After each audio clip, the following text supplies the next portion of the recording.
Hello, Internet! Sweaty Hewlett's back, cowering in the fan cave because it's cleaning day. So there's a bit noisy and bumps and thumps and vacuum cleaners, and I don't want to interrupt that because God knows it looks amazing when they're done, when she's done.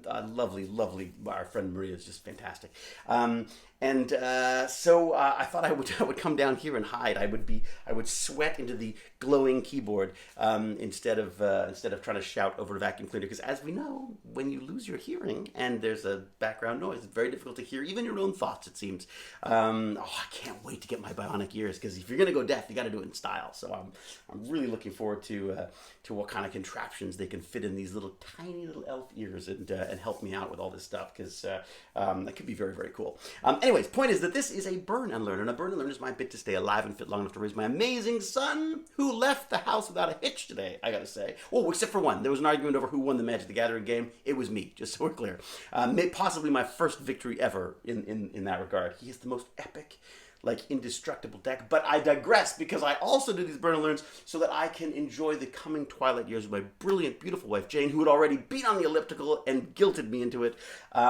So I like to, I don't like to exercise in any way. I can't stand it. It's miserable in every regard. So I like to learn something while I'm doing it, and I like to share what I've learned with you in the sweatiest way possible, which is why I'm here. Hopefully not destroying electronics with my sweatiness. So today, 45 minutes on the elliptical, which is pretty good. 45 minutes on a torture device.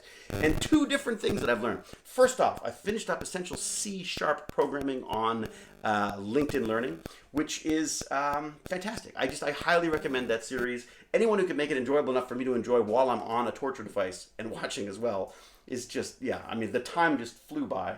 So I finished that, and then as you finish it, it gives you this little thing where it says, would you like to post about it? I'm like, hell yeah, because if you're going to get smarter, the whole point of it is just to be able to tell people about it, isn't it? So it posts on LinkedIn Learning that you finished this course and bow and worship at the C# programming prowess of Hewlett now, which I think is really cool, and I think should actually happen with Magic the Gathering as well, because I've just finished Magic the Gathering Arena online, the mastery section of that. So frankly, I like to post that on LinkedIn as well, because now I've got different colored decks and stuff, and I'm really looking forward to actually supplementing our Twitch stream with my own Magic the Gathering stream, because I think that'd be kind of fun to do. And I love that game, and I got to get better at it because my kid keeps beating me at it.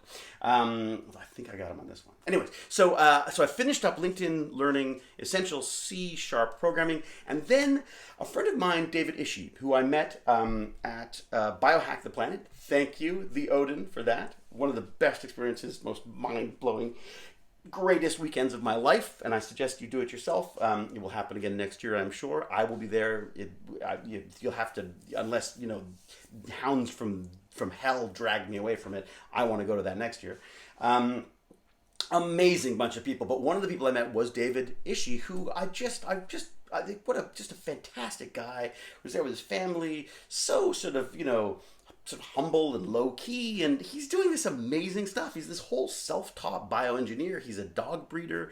He's really sort of dived into basically YouTube and figured out how to biohack, and is sort of showing the world how it's done.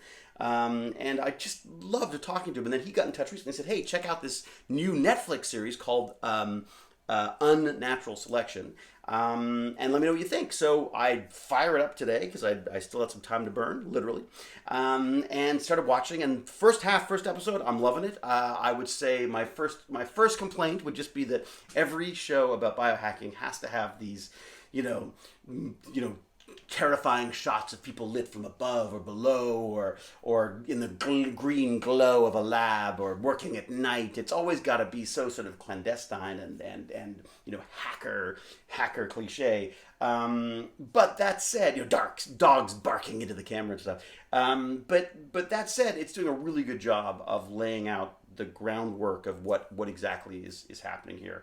how this CRISPR Cas9 thing, I guess, molecular editor that can cut DNA so precisely or so cleanly that you can insert other DNA into there and fix things or change things. And should you? And what would Darwin say about all this? So it touches on all this stuff. I can't wait to sort of dive deeper into it. But I'm halfway through the first episode, and I got to say, thumbs up from me. Well done, Netflix, on that. And thank you, David Ishee, for recommending it. I look forward to discussing it with you as soon as I finished it. So thank you for that. And again, I got to say thank you to the Odin, who organizes Biohack the Planet and provides like the coolest biohacking stuff for your school or home or whatever. I'm not affiliated. I just love them, and they flew me out for the Biohack the Planet last year, and it was just amazing.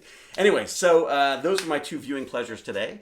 And now I have to go into the really real world, because I've got a ton of things, little tiny things that need to be done, because I've got, and big things, because I've got Shasper coming for a play date tomorrow, production company that's doing this little makerspace thing with Let's Talk Science. And so I got to get everything, I got to sort of just test everything, make sure it's all working, make sure all the little bits and pieces I've got, that I still have them and that they still work. And there's no way I'm going to get it done in time, but I thought I would at least endeavor to try to have things ready for them. Just always, it's always a pleasure playing with this stuff, I got to say. And be going back and forth with Bonnie, and I'll talk to some of the other people there about getting some more of their stuff in here. Just really enjoying my life right now, I got to say. So, yes, I better get on with it. So until we geek again, sweaty or not, here I come. Cheerio!